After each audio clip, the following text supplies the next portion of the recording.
Good day, everyone. My name is Priyanka Mais, a Development Studies Master student at the University of the West Indies, Mona. And today I will be sharing an overview presentation of my graduate research thesis. My study is titled Examining Jamaicans' Perceptions of Sustainable Development Practices and the Factors That Shape Their Attitudes Towards Adopting Sustainable Development.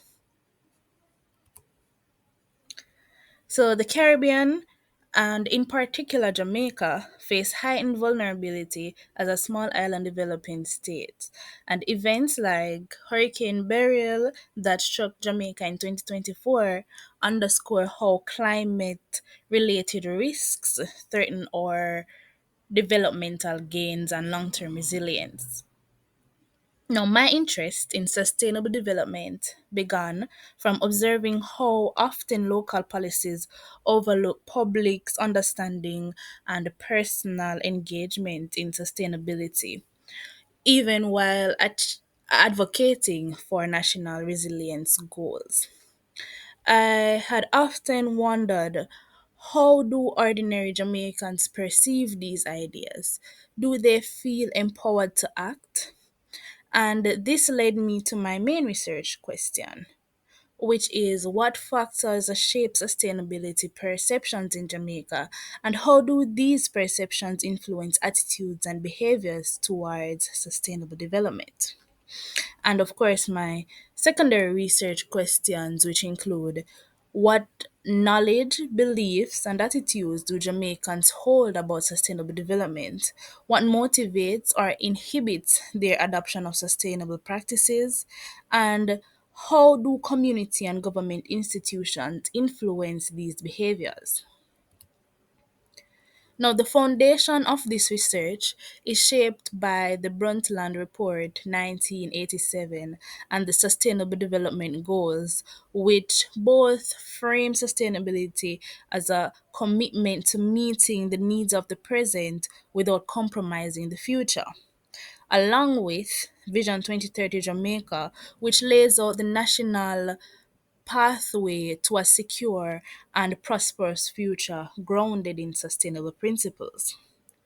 However, scholars like Ferguson Murray 2016 highlights that there is a disconnect between development discourse and lived realities in Jamaica. Similarly, Mystery et al. 2009 provides a reflection on community disenfranchisement and the limits of top down environmental governance. The literature further revealed that there is a growing emphasis on bottom up approaches in order to understand public perceptions rather than just implementing top down policies. For instance, Bonateo et al. 2002 found that environmental concern is strongly influenced by personal experience and the given local cultural context. Additionally, Brian 2019 explored sustainability in Caribbean youth and found that there was a gap between knowledge and action. Furthermore, Garden 2022 argued that many citizens in Jamaica see sustainability as an abstract global goal and not something embedded in daily life. More literature comes from Elliott 2013 and Barteo 2003, who both emphasize how perceptions of development are filtered through socioeconomic identity, gender roles, and lived experiences.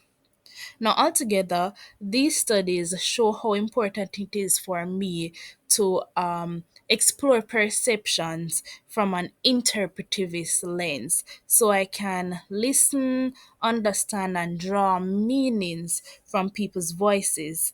And this is why I selected a mixed methods approach, integrating surveys, semi structured interviews. Now, using a mixed methods design allows me to merge the breadth of quantitative data with the depth of qualitative insights. Additionally, my theoretical framework is grounded in the realist theory, acknowledging that people act based on their interpretations of the world around them. For my data collection, I use the convenience sampling method to reach adult Jamaicans across diverse communities. The inclusion criteria were Jamaican nationals between the age 18 and 50 years from Kingston and St. Andrew, St. Catherine, and Portland. And, as long as they were willing to complete the short survey and participate in a recorded interview. So in total, I got 25 participants to complete a knowledge, attitude, practices, and beliefs style KAPB style survey, which I designed myself because I couldn't find any open source version that fully captured the Jamaican context. And concurrently, I conducted 10 semi structured interviews. And of course, I ensured that there was ethical compliance throughout the entire process by using informed consent, data anonymization, and secure digital storage. Now, as it relates to limitations, this study has a few so far. So, the first one is that I had to extend my data collection period by a week because participants were not very quick to respond to the surveys and persons were a bit shy about being interviewed, and this has resulted in my delay of my data analysis. So currently, I have only started analyzing my data responses in SPSS for my quantitative data and began thematic coding for the interviews using NVivo. Additionally, because of my small sample size and only engaging participants conveniently from three parishes, this study has limited generalizability. Now, onto data analysis. So, for my quantitative data analysis, I have been using SPSS, and thus far it has revealed that 94% of the respondents strongly agree, and 6% somewhat agree that sustainable development is essential for Jamaica's future. And this can be seen on the top left of this slide on the screen. So, it's a figure 7 with the bar chart. Additionally, a majority of the participants agreed that they're that they have a responsibility to contribute to sustainable development. However, the participants also identified barriers to their own sustainable behaviors and practices, where 68% agreed that financial constraints are a barrier, 53% agreed that lack of awareness and information is a barrier, and 44% agreed that lack of resource or infrastructure is also a barrier. And this can be seen in Table 13 at the bottom left of this slide, showing the frequencies of barriers to participants' sustainable behavior. For my qualitative data, as I said before, I've been using NV thematic coding for the interviews, and so far it has revealed that varying participants have different understandings of sustainability, and majority of these understandings are somewhat abstract.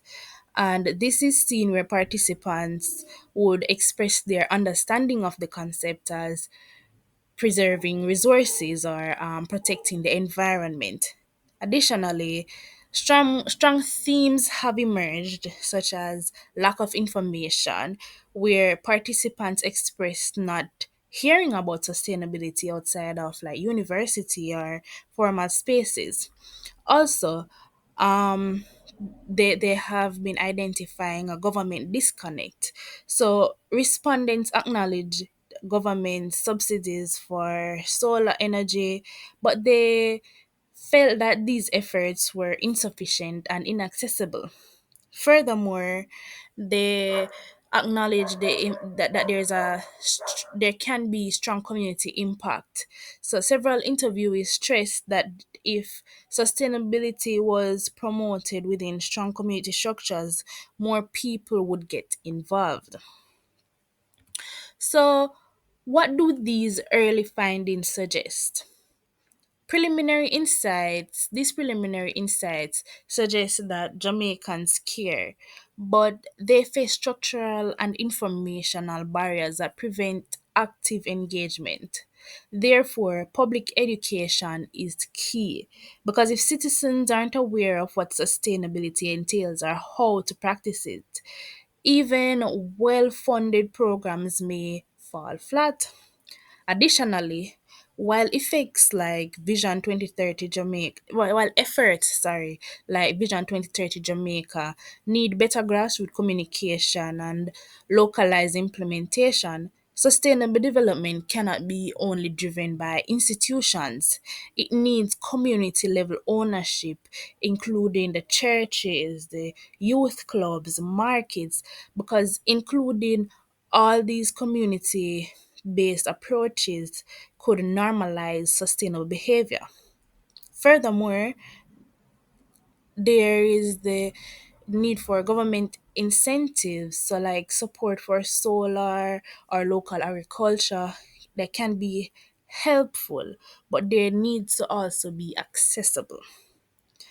So, moving forward, my study recommends more community based programs, using youth engagement strategies, and policies that address affordability and the trust gaps. Now, this brings us to the end of my presentation. As I said before, I faced some limitations, so I am still working on my data analysis.